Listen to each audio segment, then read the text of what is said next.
Hey, Grumpy Gunsmith back again. In this episode I'm going to show you how to put a drum and nipple into a pistol barrel. Alright, also works well on any other long gun. This particular barrel is a 7-inch long, 1-inch diameter, 60 caliber. So this will go into a parts kit that I'm going to be putting on the website for sale with all the other parts. The lock I'll be using is an old 1979 dated Cochrane lock, which in its day was top of the line, and as a percussion lock it's still one of the best ones out there. So let me get around to it and show you how we put this drum and nipple in. Very quick, very simple things that you need to do it. Taps and dives, again, drill bits, that's just about it. Alright, so hang on, let's get to it. Okay, I had a request for the drum and nipple. We did the touch hole liner, and I just so happen to have a pistol I'm putting a drum and nipple in.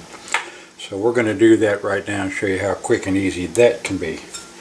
The biggest difficulty is lining up, once you've got the drum installed, lining up where the nipple needs to go in relation to the hammer and the lock that you're using. So the easiest thing to do is get a blank drum such as this one. You see it's not drilled for the nipple at all, and it has a wrench area on the outside. So once I get this installed and get the nipple installed where I want it to be, then this excess is just hacksawed away. And I'll show you how that's all done in the next step here. First of all, I figured out where the breech plug ends on the barrel, and I drew a line, and then I wanted the drum to be centered just off of that. So I've got it marked already with a punch mark, and we need to drill this out. This is a 5/16 by 18, which I wanted to put in here because the barrel wall is fairly thin. This is a 1-inch barrel with a 60 caliber bore. So I figure, you know, you don't want a big massive hole in there. Just the smallest you can use right now is fine. So first of all, we're going to drill this, and we'll start with an undersized hole, of course.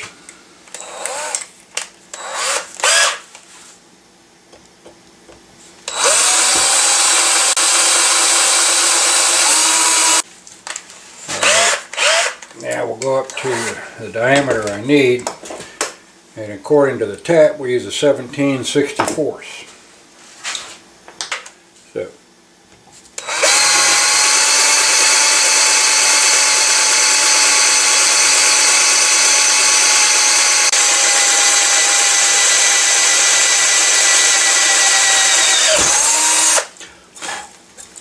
alright, we got the hole drilled. Now we just need to tap it out.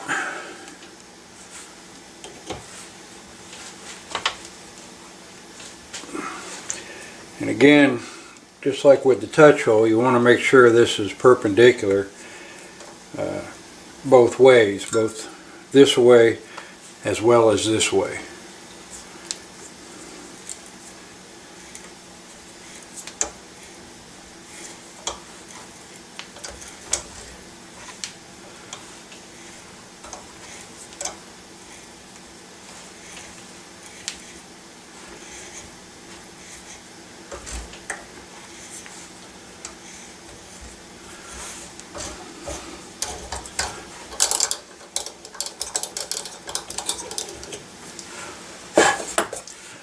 Alright, now just like with the touch hole liner, I'm going to measure the depth to the bore,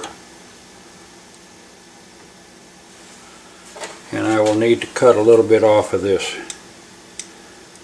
You see, I need to come down about a thread. So there's my depth, so I need to take a little bit off of this. And I will do that very quickly with a file.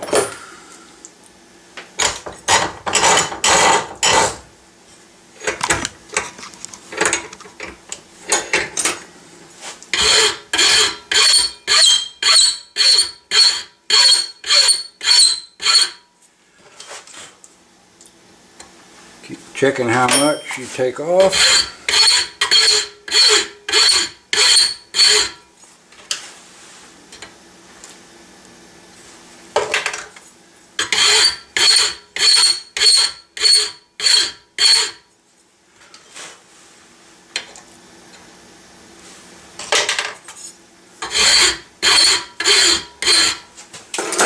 Alright, then I want to smooth that up a little bit and chamfer the edge again.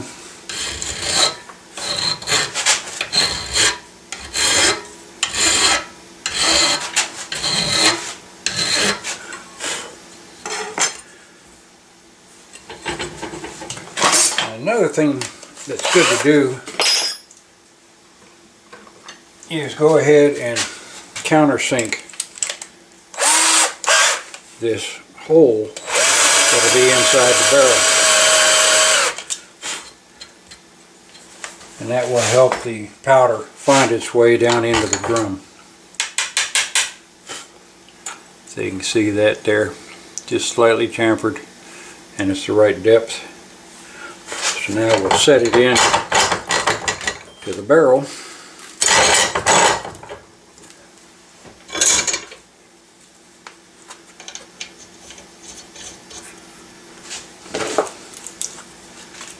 Use my trusty mini crescent wrench, tighten it down a little bit, and I did notice that it's not going flush with the barrel.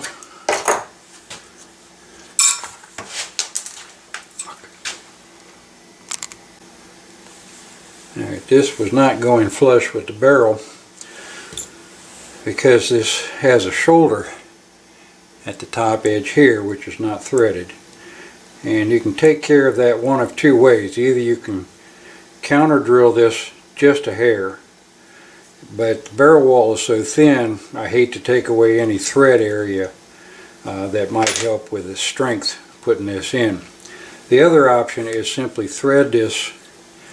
Your taps and dies will come with instructions, you know, start this side.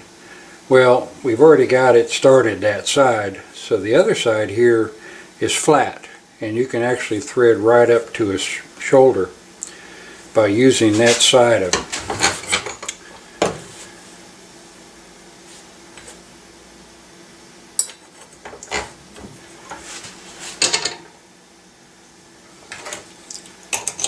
You just want to make sure you get it started straight, thread it on down, and you can actually feel it get tight, and you want to thread it right up to the die face, and that will cut the threads all the way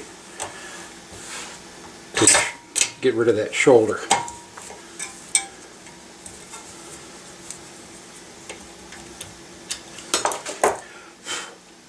Now if you can see there in that, but now we've got threads all the way down to the face.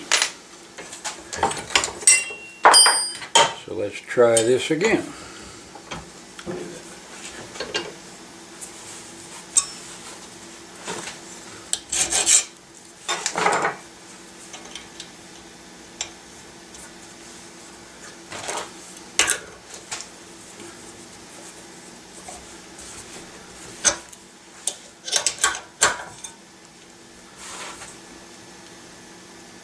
Alright, good and snug, and pretty tight against the barrel there, which is what we're looking for.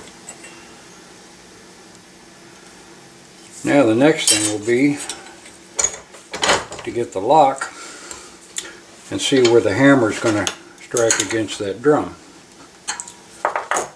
So hang on just a second and I'll be right back. Alright, the lock that's going on this gun is this nice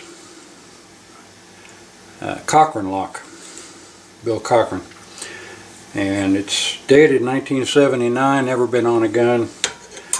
Real nice one. In 79 this was top of the line stuff. So I want to set this lock on here to give me preliminaries for the placement of the nipple. I want to make sure that the top of the lock here is parallel with the flats. And I will actually lower the hammer down when I do this. And by looking at the center of the hammer, where it hits the drum, I'm just going to draw a little line this way. And then I'm going to draw one this way, centered on the hammer as well.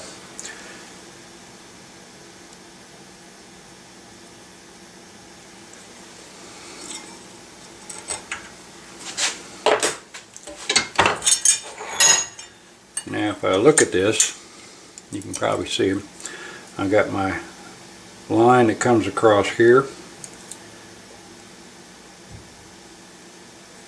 and my pen just decided to stop working.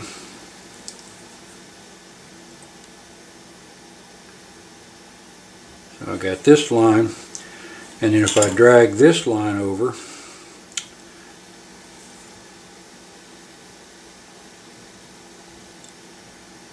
this will be the point at which I want to put the nipple.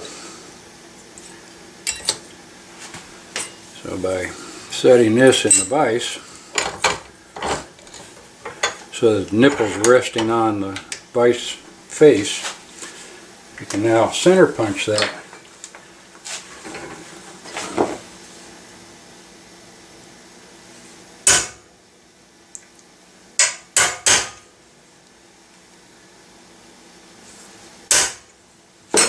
Like that. Now it's just a matter of drilling that hole out and threading it.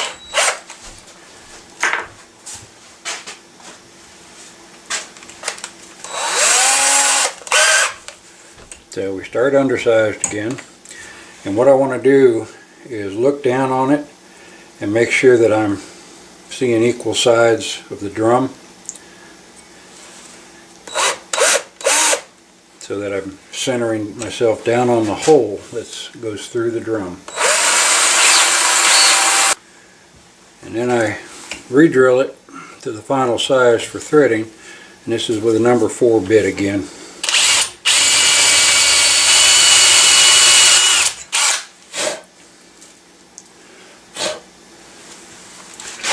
Alright, got that drilled.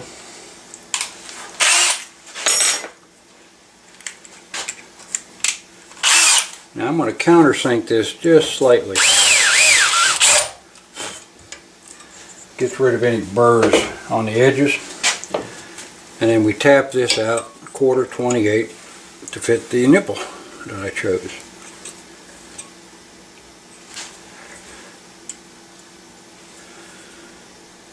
Again, checking for alignment vertically.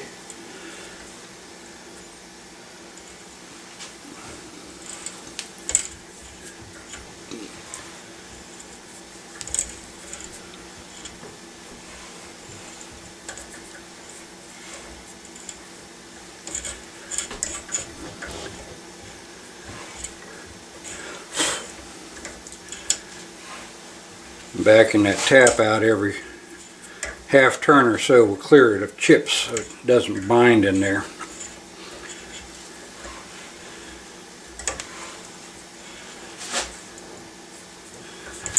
And once it hits bottom, you better stop, because if you overturn it, of course you're going to break your tap off inside and you'll end up with a world of mess.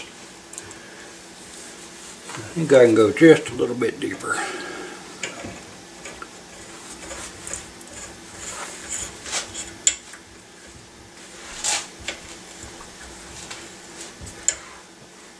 Yep, now it's hit bottom.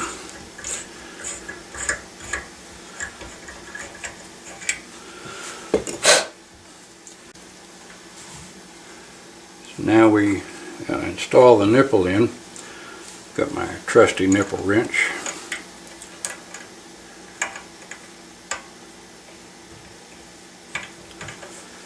Make sure you don't cross thread it as you go in.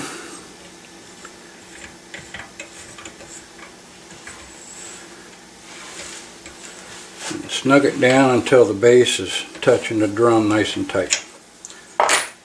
And that's pretty much it. Now this excess I will leave attached because I still want to, the barrel needs to be polished And of course, when you're inletting things, sometimes it's handy to get that out the way. But I will check the fitment now.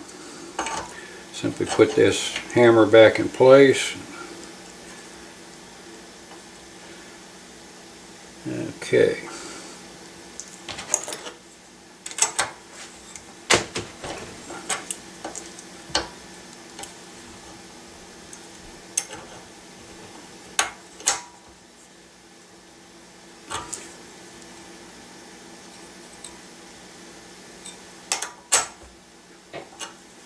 Alright, that's pretty good.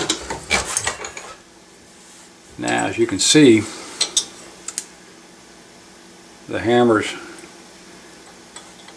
sitting on there. The plate is still perpendicular with the flats. The nipple is striking the center in each direction, which is what you want. Now, when you go to inlet the lock into the stock, once the barrel is in, and this is still in place, you first of all would inlet the lock in place with it tucked up nice and tight against the drum, and that will give you the proper relationship for all this to be in place again. Once the plate's inletted, then you inlet your internals one at a time. I usually start with whatever internals are the deepest, and I'll start with the bridle, tumbler, sear spring, since those are all almost the same level, and then I'll do the mainspring. And I think there's a video of mine out there on how to inlet locks, so that might help you a little bit. But that's pretty much it. And on a gun like this, percussion, generally just one lock screw is all you need, sort of in the center, which may end up going through the web of the tang, the breech plug, which is fine. You know, that's very typical. So that's pretty much it. Alright, so that's pretty much how you put in a drum and nipple. Not terribly difficult, no worse than putting in a touch hole liner. The biggest thing you got to worry about is getting the nipple lined up in the correct relationship.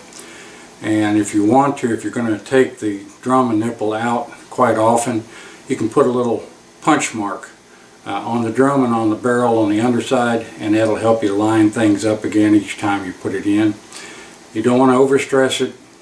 Yes, you can put some never sees on it so that you can get it out in the future. And once the excess here is cut off, a lot of the old guns, they just left them blank. And if you need to remove it, you can leave the nipple in place and simply use it as a wrench point to get it off. You might break the nipple, but if you're removing the drum for any reason, you're probably not going to break the nipple unless everything is rusted in tight. So just put a wrench on there and just unscrew it. You can drill this out if you want once you've taken the excess off and put a clean out screw in there, but I find that over a period of use, one or two things happen. If you take it in and out each time you clean the gun, you're going to wind up messing up the threads, and it becomes unsafe. That screw won't hold tight, and it becomes a projectile to the guy sitting off to your right. Also, if you leave it in and don't mess with it, it's going to rust in place, even with never sees on it, because that stuff is good, but sometimes doesn't work good enough for the heats that is generated right there at that point. So I prefer to just cut it off, file it off smooth, call it done. Alright, so that's it for another episode on the Grumpy Gunsmith. We'll see what I come up with next. I'm hoping to do some making of ramrod thimbles, and that might be the next one.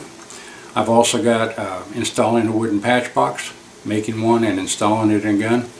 So that's coming up too. So stay tuned, and we'll see you later. Take care.